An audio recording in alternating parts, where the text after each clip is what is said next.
আসসালামু আলাইকুম ভাইয়া। ভাইয়া, 5ই আগস্টের পরের থেকে দেশের অবস্থা এত বেশি করুণ, এত বেশি খারাপ হয়েছে যে আমি ব্যক্তিগতভাবে আমার পরিবারের কয়েকজনের চাকরি চলে গেছে।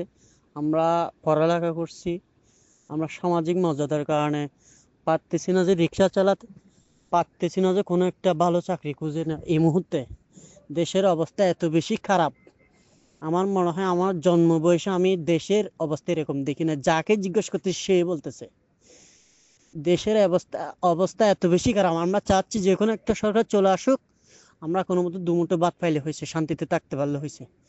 কে সরকার আসলো কে সরকার গেল সেটা আমরা চাই না। আমরা চাই কোনো একটা সরকার দ্রুত চলে আসুক। এরপরে যা ওনারা যে ব্যবস্থায় নেই, দেশের দুর্নীতি বলেন সংস্কার বলেন যাই করুক, ওনারা সেটা করতে থাকুক। আমাদের কোনো এক্ষেত্রে বাধা নেই, কিন্তু আমরা সাধারণ জনগণ আমরা একেবারে নিরপেক্ষ। আমরা জীবনে কোনো পলিটিক্স কোনো কিছুতে ছিলাম না। আমরা হচ্ছে কোনো মতো দুটো ভাত খেয়ে সংসার চালানো এরকম মানুষ। শুধু আমি না, এখানে পুরো এলাকায় আমাদের এরকম সবার বেশিরভাগের চাকরি বাকরি হারিয়ে গার্মেন্টসে বলেন, এখানে সবাই কেউ শান্তিতে নাই। আমরা এখন এমন অবস্থা যেখানে হাত দিই 100 টাকা চাল, 70 টাকা, 80 টাকা, যেখানে যায় 500 টাকা নিয়ে গেলে কোনো মতো দুই বেলার ভাত, সর্বোচ্চ 3 বেলা ভাত খেতে পারতেছে মানুষ।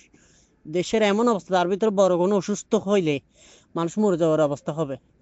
তো আপনারা তো আসলে এগুলো টকশো করেন, বিষয়টা একটু টকশোতে তুলে ধরলে ভালো হয়। দেশের অবস্থা খুবই খারাপ।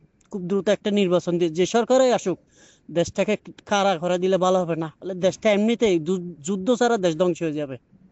সালাম আলাইকুম।